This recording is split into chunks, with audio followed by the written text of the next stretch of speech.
Biglang nag-crave si Hapon at gusto daw kumain ng Japanese gyoza. Hello, minasang konnichiwa. Tara samahan nyo kami today's mini vlog. Nauna po ng tanghali ay nagmerienda at kumain muna itong dalawang magama ko. Nagluto nga po pala ako ng simpleng palabok. Habang kumakain po si Hapon ay binabantayan naman namin siya. Nagbibites na nga rin pala ako dito mga auntie para i-check yung dugo ko. Simula nung nalaman kong mababa yung dugo ko ay hindi na po ako mapakali. Nakabahan kasi ako mga auntie. Yung in-upload ko po dati na 100/60 plus yung dugo ko ay sobrang daming mga nag-comment. Iba po yung mga comment doon mga auntie. Sabi po nila ay okay lang naman daw po yung dugo ko. Meron din po nagsabi na hindi daw po okay. Marami din po mga nag-comment para masigurado ay magpo-blood test daw kami. Maraming salamat po sa inyo mga auntie dahil marami po ako natututunan sa inyo. Katapos po magmerienda ni Hapon ay nag-iaya po siyang mag-grocery. Pagtiyo po ni Hapon o kaya naman maaga siya nakauwi ay palagi po kaming namimili. Pagkatapos po ng ilang minutong biyahe ay nakarating na rin po kami dito sa Suruya. Medyo nalilito si Hapon mga auntie, hindi niya alam kung ano yung bibilihin niya. Wala nga po napili si Hapon mga auntie at ito lang po yung nabili namin. Si Hapon po kasi minsan yung namimili ng mga bibilihin namin. Kapag nag-crave po ako ng gusto kong kainin ay binibili naman po ni Hapon. Pagkatapos po namin bumili dun sa Suruya ay nagpunta naman po kami dito sa D2. Kayo dito yung pangalan ng store kaya D2.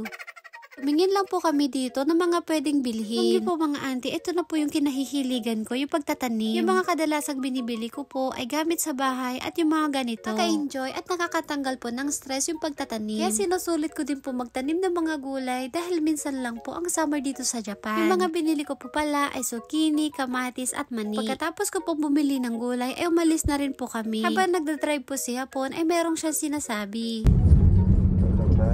Nani? 餃子食べたくない？食べたよ。誰食べたい？はい。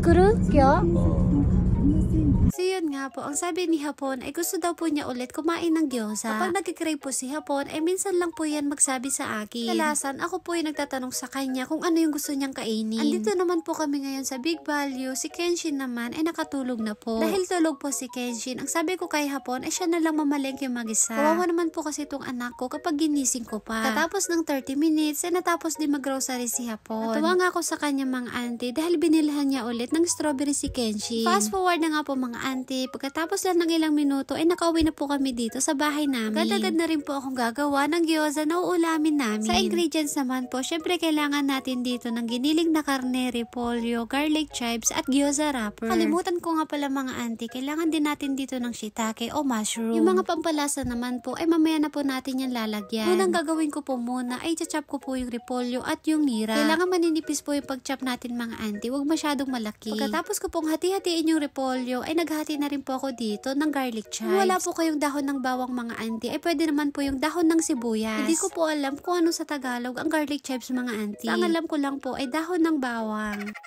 Minsan po kasi mga auntie, may nagugulat po sa vlog ko na may dahon daw po pala ang bawang. Basta yun na po yun mga auntie, i-correct nyo na lang po ako kung mali ako. Pagkatapos ko pong hiwa-hiwain yung mga ingredients ay pinagsama-sama ko na rin po lahat. Tapos si Hapon naman po yung taga-timpla natin. Unang nilagay niya po ay soba shoyu. Tapos sunod naman niya pong nilagay ay yung shokusho o yung salt and pepper. Nilagay nga rin po pala siya ng konting mirin at ng sesame oil. Kung naglalagay po siya, ako naman po yung tagahalo. Medyo nakulangan po si Hapon doon sa repolyo na nilagay ko kaya nagpadagdag siya. Nalat ako dito sa asawa kong mga anting. Sabi niya sa akin ay gamitin ko daw yung kutsilyo niya. Nakabubutong ni ante.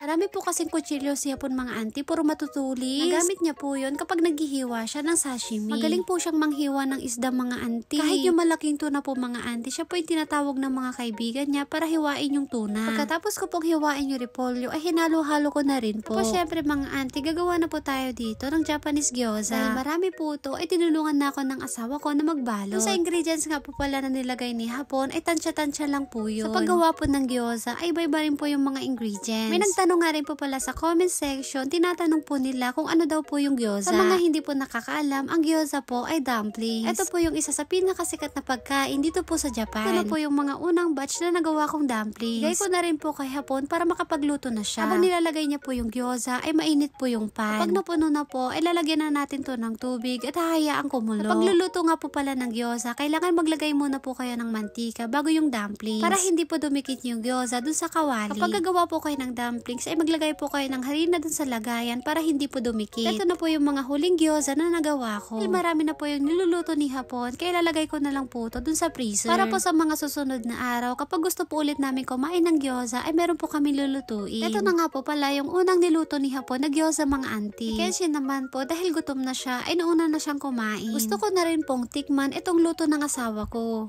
ここは入れてここあ、いちちおいしい Tabi-tibi? ここ入れたよと Una na nga po namin pinakain si Kenshin habang kami ni Hapon ay busy-busy pa. Katapos lang po ng mga ilang minuto ay natapos rin lutuin ni Hapon yung pangalawang salang niya. Natuwa ako dito sa asawa ko dahil magaling siya magluto ng gyoza. Sagoy, oishiso, mama! Wow, ang dami. Hipay. Hipay. Ang dami na. ママ Ayan, gyoza party! そうだやった Katapos magluto ni Hapon ng gyoza, ay gagawa naman ako dito ng salad. Gusto po kasi ni Hapon ng salad, kaya ginawan ko siya. Katapos kong gumawa ng salad, ay sinerve ko na rin yung sabaw naming miso syrup. For the last mga auntie, para makakain na rin ako, ay kukuha muna ako dito ng kanin ko. Minasang itadakimasu. おいしいパパちちったらおいしいこれも美味しいじゃん。お寿司 Kenshi naman mga auntie, habang kumakain kami, ay gumagawa siya ng sarili niyang sushi. Nani yatteru no? お寿司作ってんだよな Sushi tsukurotte. じゃじゃん Gajan. Ito nga po pala yung simpleng hapunan namin. May gyoza, sashimi at soup. Pwede nyo nga po palang isawsaw tong gyoza. Pagsamahin nyo lang po yung suka, toyo at chili oil. Kami po mga auntie, favorite po namin ni hapon itong gyoza. Kaya po namin kainin yung 60 pieces na gyoza sa isang kainan lang. Kasi kami karawat nga mga auntie. Fast forward na nga po mga auntie, pagkatapos namin kumain, naligo na kami ni Kenshi. Ay si Kenshi nga pala yung naligo mga auntie, ako naman ay nag-shower lang. Every other day po kasi ako naliligo ng buhok ko mga auntie, hindi po araw-araw. Bago ko po patulugin si Kenshin, ay pinainom ko muna siya ng gatas. Hilig po tong anak ko sa gatas, sa umaga o sa gabi man ay umiinom siya. Maganda rin po kasi painumin natin ng gatas yung mga bata dahil marami din sila ditong nakukuha mga nutrients. Sila lang po at dito na po tatapos ang aking mini vlog. Maraming salamat po. Thank you for watching. Sayonara andバイバイ 何